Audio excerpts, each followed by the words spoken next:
안녕하세요. 이제 2교시입니다. 이번에는 이제 한국의 사례를 들어서 좀 이야기를 해볼 건데요. 이제 첫 번째 시간에는 스티브 잡스까지 이야기를 했어요. 스티브 잡스는 지금 현재 스마트폰으로 전 세계의 그 정보화 시대, 이동하는 정보화 시대를 만들었는데요. 엄청난 통신의 혁명이죠. 그래서 많은 통신사들이 이제는 음, 스티브 잡스가 만들어 놓은 그러한 구조를 다 이용하고 있다 하는 것이 굉장히 큰 부분이라고 할 수 있어요. 자, 그러면 한국에서 백종원이라고 하는 사업가가 있죠. 자, 여러분들 백종원 어떻게 생각하나요? 호감도가 매우 좋은가요? 나쁜가요? 백종원은 골목상권을 보호해야 돼요. 골목상권에 들어가서 각 가게마다 돌아다니면서 문제점을 찾아주고 개선해주고 굉장히 좋은 이미지를 가지고 있어요. 그리고 나서 많은 팬들이 생겨났죠. 많은 팬들이 생겨났어요. 그래서 백종원은 자신의 요리, 레시피를 거의 뭐 공짜로 사람들한테 알려주고 있어요. 요리 레시피를 알려주는 것이 그냥 할 수 있는 거 아니야? 이렇게 생각할 수 있지만 그렇지 않아요. 요리 하나의 레시피를 알려주고 돈을 받는 사람들이 있는데 뭐 내가 예를 들어서 족발을 잘 만드는 족발을 잘 삶는 방법을 알아. 그러면 족발 삶는 방법에 대해서 내가 다른 사람한테 알려주는데 얼마를 받냐면 어, 어떤 사람은 그거 하나 쌌는데 3천만 원을 받고 알려주는 경우도 있고요. 제가 물어본 사람은 그거 알려주는데 1,000만 원을 달라고 하더라고요. 그만큼 요리 레시피라고 하는 거는 내가 그 레시피를 만드는 데까지 많은 시간과 비용, 재료에 대한 투자를 했기 때문에 그 수준이 된 거예요. 그래서 그 시간과 그 노력에 대한 대가를 청구하는 거죠. 그런데 그거를 그냥 달라고 한다. 굉장히 욕을 먹을 수 있는 그런 부분이에요. 그렇기 때문에 요리 레시피를 그냥 알려준다? 이런 거는 매우 파괴적인 일이다라는 겁니다. 그래서 백종원이라고 하는 사업가는 정말 그 자기가 알고 있는 요리 레시피를 정말 가감 없이 알려주는 것 같아요. 그래서 많은 사람들이 그 레시피만 보고도 따라서 하면 정말 그대로 맛이 난다는 거예요. 정말 신기하죠. 그래서 백종원은 정말 많은 사람들한테 호감을 얻는데요. 그런데 정작 그 요리 레시피를 알려준 그 업종에 있는 사람들은 백종원을 좋아할까요?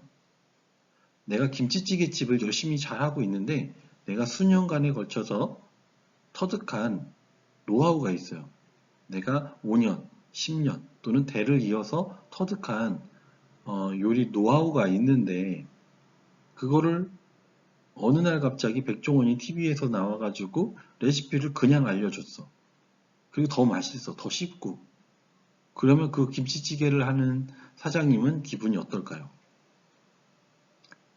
백종원을 욕을 하겠죠. 아니, 그렇게 하면 돼. 라고 얘기를 하겠죠. 그래서 많은 사람들이 백종원을 좋아하는 사람도 있고 그렇지 않은 사람도 있어요. 여러분들은 어떻게 생각하는지 모르지만 그렇다는 겁니다. 자, 그럼 백종원이 처음에 여러 가지 사업을 하다가 망하기도 하고 다시 일어나기도 했어요. 그런 부분 중에 하나가 해물떡찜이라고 하는 해물떡찜 0410이라고 하는 체인점을 만들었죠. 그래서 돈을 엄청 많이 벌었다고 하더라고요. 해물떡찜에서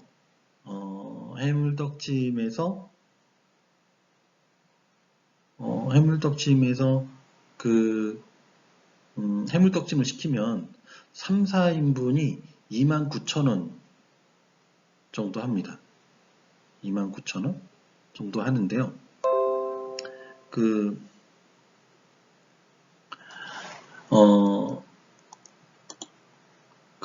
해물떡찜을 판매를 하면 마진이 많다고 해요. 그래서 정말 그 돈을 많이 벌었다고 합니다. 엄청 많이 벌었대요. 뭐 원조 쌈밥 뭐 이런 것도 있었지만 해물떡찜을 해서 돈을 참 많이 벌었는데, 해물떡찜이 잘 된다고 하니까 다른 체인점들이 생긴 거예요. 해물떡찜과 비슷한 체인점들이 생겼어요. 그래서 결국에는 해물떡찜을 정리를 하게 됩니다. 문을 닫았어요. 그리고 나서 고민을 했다고 합니다. 아니, 내가 해물떡찜을 잘 했는데 다른 경쟁자가 나와서 내가 문을 닫게 되는, 그러니까 문을 닫은 거는 뭐 돈을 못 벌어가지고 문을 닫은 건 아니다라고 이야기를 해요. 그래서 그 다음에 깨달음을 얻고 홍콩 반점이라고 하는 중국집 체인점을 만들었어요. 그 중국집 체인점 이름이 홍콩 반점 0410이에요. 근데 왜 0410이 붙을까요? 여러분들은 0410의 의미가 뭔지 아세요? 0410의 의미. 0410의 의미를 한번 찾아서, 아니면 본인이 생각하는 0410의 의미를 한번 댓글로, 댓글, 카페, 유튜브 댓글에 남겨주면 좋겠네요. 유튜브 영상을 보니까 영상에 댓글을 남겨주면 좋을 것 같아요. 자, 0410의 의미가 있어요. 아주 큰 의미는 아니지만 의미가 있더라고요. 자, 어찌되었건 홍콩 반점을 만들었는데, 홍콩 반점을 만들어서 여기에서는 짬뽕을 주된 메뉴로 했다고 해요. 탕수육도 있지만 짜장도 있지만 특이한 건, 전 중국집에 볶음밥이 없는 건 특이했어요. 볶음밥이 없는 이유는 손이 많이 가서 시간을 절약하기 위해서 없앴다고 합니다. 그럼 홍콩 반점에서 처음에 오픈을 할 때 짬뽕을 만들어서 오픈을 했는데, 짬뽕 가격 얼마였을까요? 다른데 가격이 그때 뭐 5,000원, 6,000원, 7,000원 이렇게 할 때였어요. 양도 많고 푸짐하고 하는데, 홍콩 반점에서 짬뽕의 가격을 얼마로 시작했을까요? 판매를 했을까요? 금액은, 홍콩 반점의 짬뽕 가격은 3,500원으로 시작했습니다. 그리고 주변에서 보면 있을 수 없는 가격이었어요. 그래서 3,500원으로 중국집을 오픈을 하니까 어떻게 됐을까요? 그 주변에 있는 중국집들이 다 망했어요. 그래서 홍콩 반점이 있으면 반경 2km 안에 중국집이 살아남기 힘든 정도의 강력한 파괴력을 가졌죠. 그래서 백종원 대표는 그렇게 이야기를 합니다. 내가 어떠한 한 업종에 대해서, 분야, 요리에 대해서 오픈을 하면 그 반경에서 그거와 같은 집이 안 생기게끔 만드는 것이 매우 중요하다라고 이야기를 해요. 자, 그러면 백종원을 싫어하는 사람들은 주변에 생기겠죠. 중국집을 하는데 갑자기 들어와가지고 체인점을 해서 이렇게 싸게 팔면 우리 가게 망하라는 얘기 아니야? 라고 생각을 할 것 같아요. 그렇지만 소비자들은 어떨까요? 소비자들은 맛있는 음식을 싸게 먹을 수 있으니까 매우 좋은 느낌을 갖는다는 겁니다.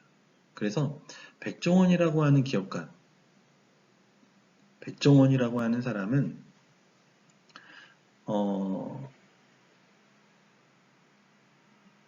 자신이 생각하는 가치, 많은 사람들한테 맛있는 음식을 제공해 주고자 하는 의도도 있을 수 있겠죠. 그렇지만 그보다 먼저 되는 거는 돈을 버는 거가 먼저이지 않을까 싶어요. 그래서 돈을 벌려고 하니까 경쟁자를 없애야 되겠죠.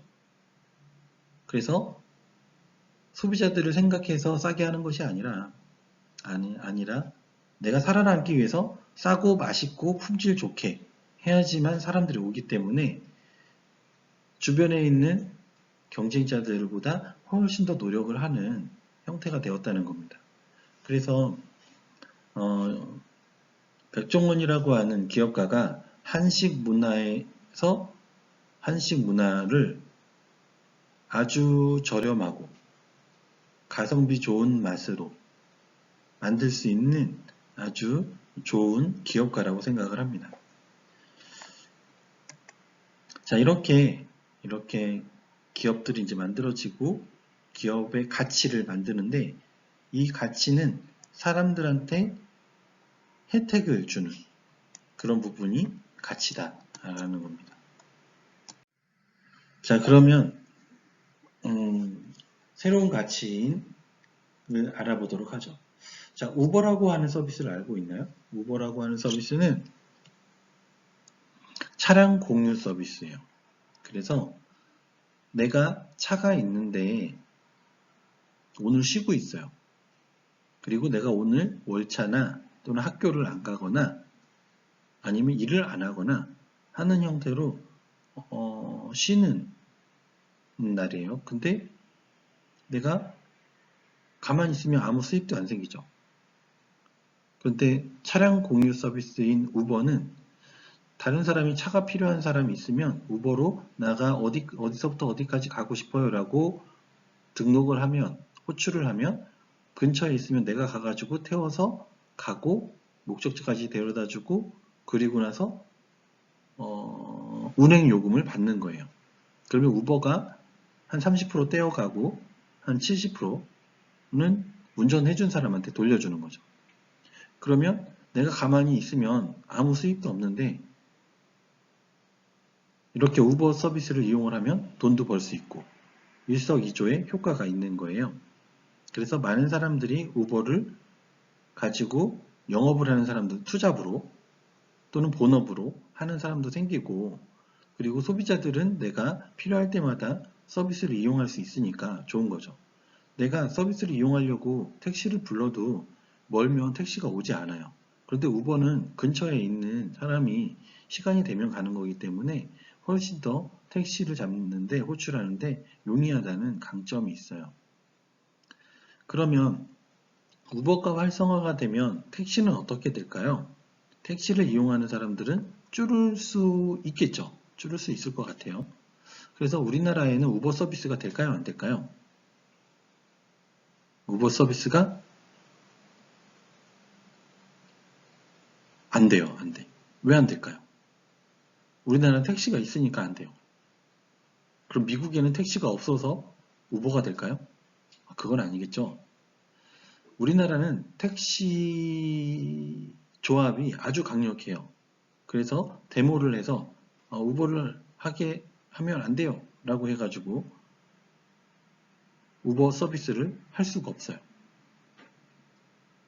그래서 우버가 한국에 들어왔다가 철수를 했습니다. 그래서 법에 보니까 택시 운전을 하는 거는 택시 면허가 있는 사람만 된다는 거예요. 그래서 택시 조합에서 반대를 해서 우버는 하지 못했고요. 근데 승합차 같은 경우에는 운전자와 차량을 제공해 주는 자와 서비스를 이용하는 자가 달라도 된다는 거예요. 법에. 그래서 나온 서비스가 타다라는 서비스가 나왔어요. 근데 타다라는 서비스가 나왔는데 택시 회사가 택시 운전하시는 분들이 우리의 밥그릇을 뺏는 건 안 돼요 라고 해가지고 결국에는 타다도 금지됐어요. 그래서 택시가 독점하는 그런 형태의 차량 운송 서비스를 하고 있죠. 그러면 택시를 이용하면 사람들이 굉장히 편해야 되는데 호출해도 잘 안 오기도 하고 이런 부분들이 조금 있어요. 많이는 그런 건 아니지만 그런 부분이 있어서 불편한 부분이 있는데요. 근데 이 택시라고 하는 서비스와 우버라고 하는 서비스가 공존할 수는 없을까요? 아마 우버가 도입되면 택시도 훨씬 더 친절할 수도 있어요. 그리고 언제든지 부르면 달려갈 수도 있죠. 그러면서 점점 고도화되는 거예요. 그래서 경쟁을 해야 훨씬 더 품질이 높아지는데 지금은 법으로 막아놓고 못하게 하니까 그런 일이 줄어들고 있다 하는 겁니다. 자, 지브로와 카카오 택시가 있어요. 자, 지브로라고 하는 택시가 있는데 택시 호출 서비스가 있고 카카오 택시라고 해서 택시를 호출하는 서비스가 있어요. 그러니까 우버라든지 타다라든지 이런 서비스가 안 되니까 이런 택시 호출하는 서비스가 있는데요. 대리운전이나 택시를 또는 카풀을 해주는 그런 서비스가 있어요. 그런데 지브로라고 하는 택시 호출 서비스가 있어요. 자, 이 두 가지가 있는데 지브로라고 하는 택시 호출 서비스는 누가 서비스를 할까요? 공공기관에서 서비스를 하는 거예요. 서울시에서 예산을 들여서 만든 서비스이고요. 카카오 택시는 카카오라고 하는 일반 회사가 만들어서 하는 서비스죠. 자, 지브로 택시 호출 서비스를 이용할까요? 카카오 택시 호출 서비스를 이용할까요? 당연히 카카오 택시 호출 서비스를 이용합니다. 왜냐하면 이용해 보면 알아요. 지금 현재 엄청나게 많은 돈을 들여서 만든 지브로 택시 서비스는 거의 이용자가 없습니다. 그만큼 일반 시장에서는 경쟁을 통해서 서비스가 고도화가 되는 거예요. 경쟁을 통해서 가격이 내려가고 품질이 높아지는 거죠. 그래서 소비자들이 이용할 수 있게 되는 거고요. 그런 것들이 충족이 되지 않는다면 소비자들이 이용을 하지 않는다 하는 겁니다. 자, 그 다음에 제로페이라고 하는 것이 나왔어요.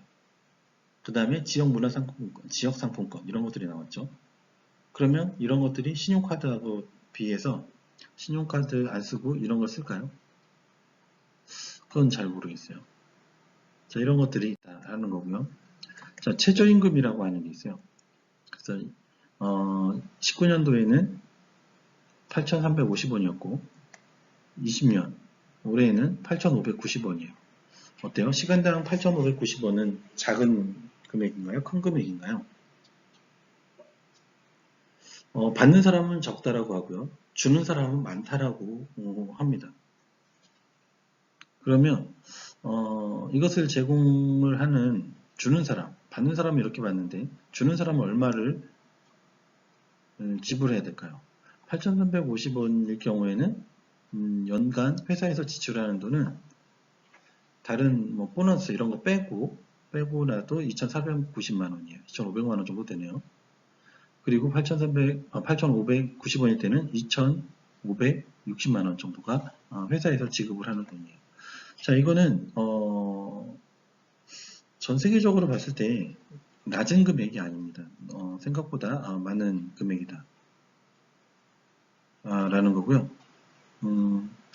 우리가 생각했을 때 뭐 미국이나 캐나다, 일본, 호주 뭐 이런 데 보면 많은 사람들이 시급을 받고 하죠. 그 시급을 받을 때 만 몇천 원 이 정도 돼요. 그런데 그 돈이 8,590원보다 많으냐? 절대 그렇지 않아요. 우리나라는 이 8,590원 이외에 주유수당도 있고 그 밖에 여러 가지 붙기 때문에 이 금액이 결코 작지 않아요. 그래서 다른 나라에 있는 급여와 비교해보면 만 원이 넘는 형태의 급여를 가져요. 그럼 호주나 미국이나 캐나다나 이런 데들은 그러면 국민소득이 어떻게 되느냐 하면 6만 달러가 넘어요. 근데 한국은 3만 달러가 이제 넘었죠. 그러니까 2배 정도가 차이가 나는 형태의 사회에서 이렇게 시급은 굉장히 높은 형태를 갖고 있죠. 자, 이게 높으면 좋을까요? 그러면 이제 고용인, 이제 일하는 급여를 받는 사람들은 이렇게 높아지면 좋죠, 그쵸? 어때요? 주는 사람은 부담되겠죠. 그럼 어떤 일이 발생할까요? 이제 많은 정책을 위반하는 사람들은 조금 더 시급을 올려주면 좀 더 많이 받겠지 라고 생각을 해서 시급을 올리면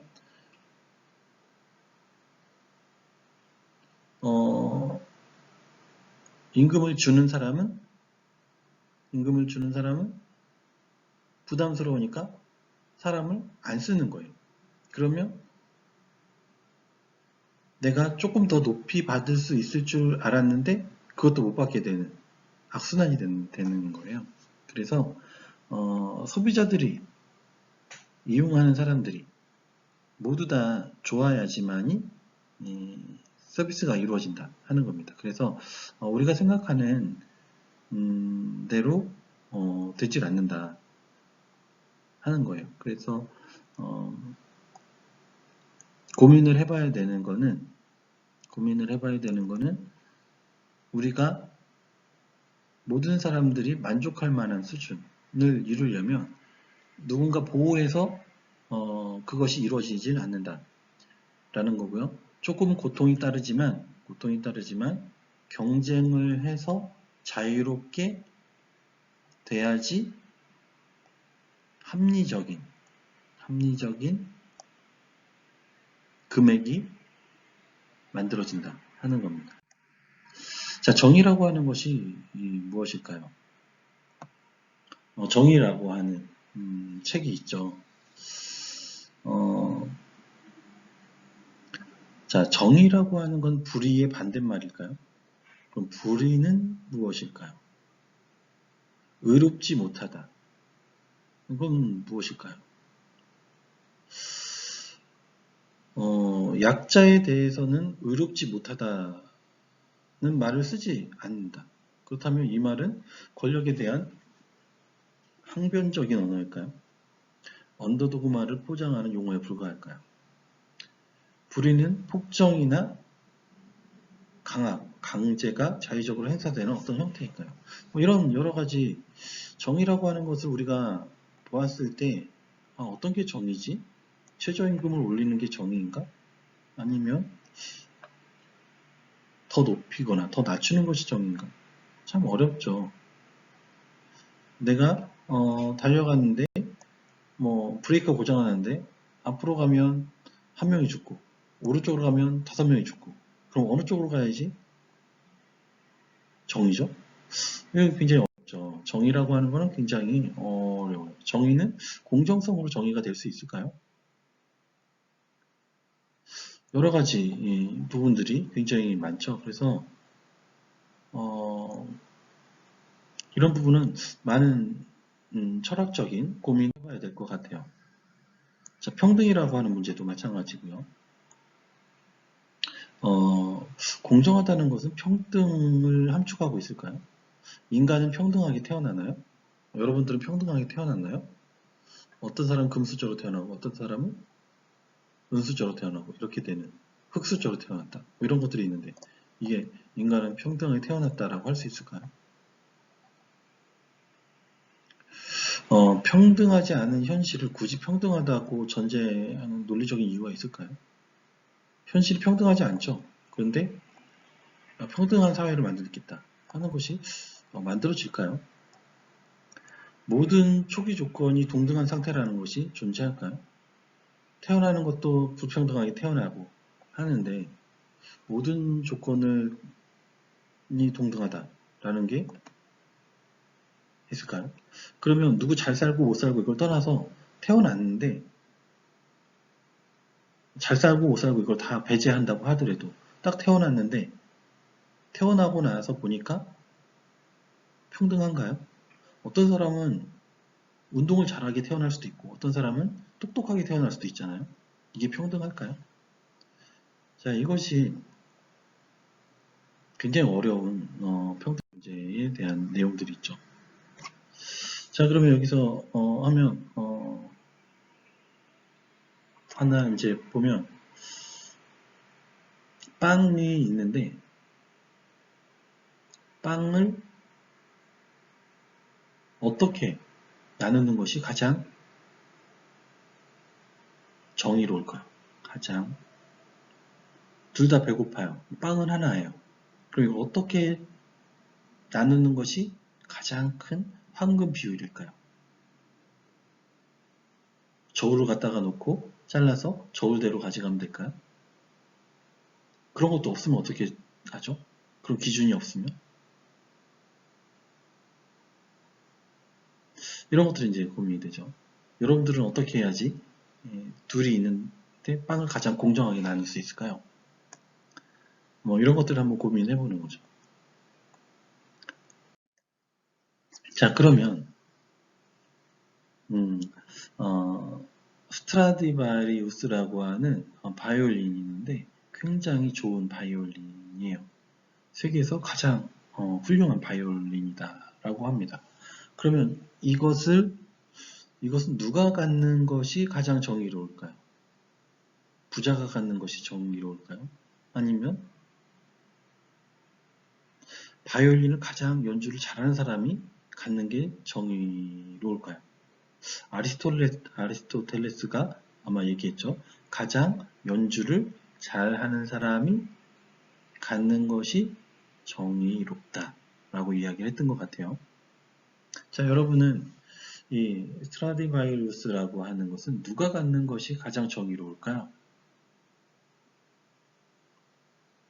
자, 그러면 연주를 가장 잘하는 사람이 갖는 것이 정의롭다라고 생각하는 친구들도 있을 것 같아요. 그럼 부자가 갖는 것이 가장 돈을 많이 지불한 사람이 갖는 것이 정의롭다라고 하는 사람들도 있을 수 있겠죠. 아무래도 연주를 가장 잘하는 사람이 갖는 것이 가장 정의롭다라고 하는 사람들이 더 많을 것 같아요. 자, 그러면 누가 가장 연주를 잘할까요? 누가 가장 연주를 잘하죠? 서울대 음대를 나온 사람이 가장 바이올린 연주를 잘할까요?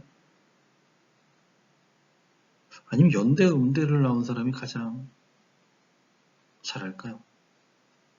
아니면 고대? 아니면 예대? 어렵죠.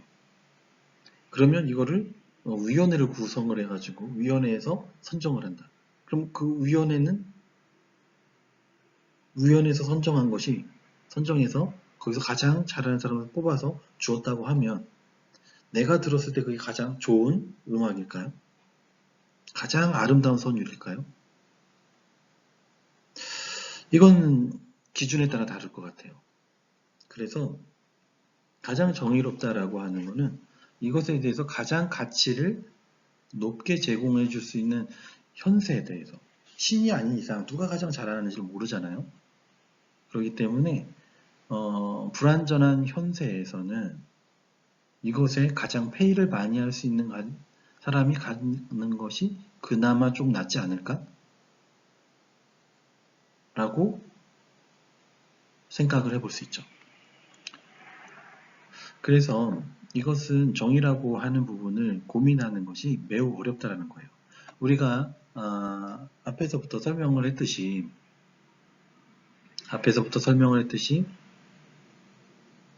록펠러라든지 빌 게이츠라고 하든지 스티브 잡스라고 하든지 백종원이라고 하든지 하는 사람들이 기업을 하는데 하다 보면 옆에 있는 상인에게 피해를 주거나 망하게 하거나 하는 경우도 발생을 해요. 그래서 그것이 정의롭지 않다라고 얘기하기가 어렵다는 거예요. 현 세상에서는 가장 올바르다, 정의롭다 하는 것을 이거는 완벽하고 이거는 완벽히 나쁘고 이렇게 하기가 어렵다 하는 부분이에요. 그렇다고 누구나 다 잘 살 거야, 잘 살게 만들 거야 이렇게 하는 것도 매우 어렵죠. 그래서 백종원이 레시피를 공개를 하고 그 주변에 초토화시킬 수 있는 아주 파괴적인 가격을 제시함으로 인해서 다른 사람들이 더 노력해서 그것을 따라오려고 하고 그러므로 인해서 맛의 품질은 높아지고 가격은 낮아짐으로 인해서 음식의 맛이 상향 평준화되는 것, 이런 것이 바람직하지 않을까라고 생각을 합니다. 여러분들도 한번 이런 부분에 대해서 한번 가치를 생각을 해보면 좋을 것 같습니다. 자, 그래서 이것을 경매를 했어요. 스타리바이오스 경매를 해서 172억에 낙찰이 돼서 가장 돈을 많이 지불한 사람한테 가지고 가게 됐는데요. 아무리 돈을 많은 사람이라고 해도 172억을 지불한다는 것은 굉장히 어려운 거예요. 여러분들 주변에 부자들을 만나서 돈이 많은 사람들 보고 한번 이야기를 해보세요. 100억, 뭐 1000억 있는 사람 보고 1억 주세요. 그러면 1억을 그냥 줄까요? 그렇지 않다는 거예요. 그러니까 돈이 많든 적든 돈은 소중하고 그렇다는 겁니다. 그래서 돈이 많다고 해서 돈을 함부로 쓰는 사람도 없다는 거예요. 그만큼 현재 사람들이 가치 있게 느끼는 것을 페이할 수 있는 것으로 기준을 삼으면 그나마 좀 낫지 않을까라고 생각을 할 수 있다는 겁니다. 자, 그럼 가격에 대해서 한번 이야기를 해보죠. 가격은 원가 플러스 적정 이윤이 가격이다. 맞나요? 여러분들이 빵을 사 먹어요. 빵을 사 먹는데 빵의 원가가 500원이에요. 적정 이윤이 뭐 100원 또는 뭐 200원을 붙여서 700원에 판매를 하면 그게 적정한 가격인가요? 내가 500원의 원가가 들어간 빵인데 얘를 5만원에 팔았어요. 그러면 이렇게 마진을 많이 보면 기업의 횡포일까요? 여러분들은 어떻게 생각하세요? 여러분들이 빵을 사 먹는 사람이에요. 그런데 원가가 500원인데 1000원을 받고 팔았어. 그러면 이 정도면 적정하지 라고 생각을 할까요? 500원의 원가인데 5만원에 팔았어. 그러면 그 기업 빵집은 기업의 횡포일까요?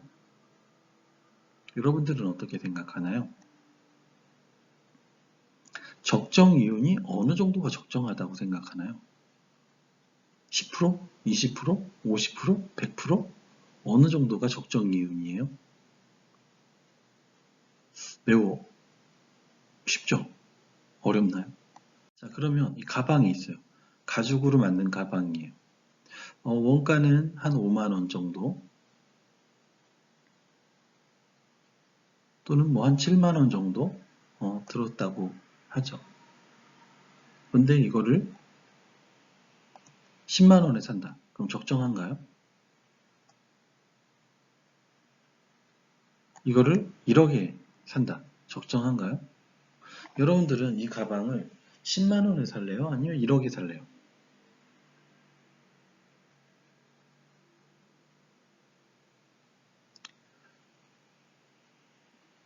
어렵죠? 안 어렵나요? 10만원에 사죠? 라고 하는 친구들도 있을 거고 1억에 사죠? 그럴 친구도 있을 수 있어요. 이 가방은 1억짜리 가방입니다. 1억짜리 가방. 그런데 가죽으로 똑같이 만들었는데 왜 1억씩 주고 살까요? 이 가방의 원가가 그럼 뭐 1억 가까이 되는 원가가 들었을까요? 1000만원의 원가가 들어갔을까요? 안 그러겠죠. 그런데 이렇게 비싸게 줄 수 있는 거는 거기만의 가치가 있다라는 거예요. 그래서 적정한 이윤이라고 하는 거는 없는 것 같아요. 적정한 이유는 정의하기가 매우 어려워요. 그래서 이 가격이라고 하는 거는 판매자와 소비자 간에 형성되는 거지 내가 비싸게 팔고 싶다고 해서 팔리지 않는다는 거예요. 내가 가방을 만들었는데 1억에 팔고 싶다고 해서 1억에 살 사람이 없다는 거죠. 얘를 10만원에 판다고 해서 사람들이 많이 산다. 그것도 아니라는 거예요. 그만의 가치를 사람들이 인정을 했을 때 그 가격에 팔 수 있다는 거죠. 이것은 시장에서 자유롭게 거래가 이루어졌을 때 발생이 되는 거다 하는 겁니다. 자, 이렇게 해서 한번 우리가 기업에 대해서 한번 생각을 해보고 가치에 대해서 생각을 해봤어요. 여러분들도 한번 고민을 해보면 좋을 것 같아요. 그래서 여러분들도 앞으로 이제 인생을 살아가면서 여러 가지 생각을 많이 해야 되고 고민을 많이 해야 되는데 우리가 바라보는 그 부분의 이면에 어떠한 질서가 있는지, 그 어떠한 질서로 세상이 움직여 가는지에 대한 통찰력을 얻을 수 있는 기회가 생기길 바랍니다. 오늘은 여기까지 해서 수업을 마치도록 하겠습니다. 감사합니다.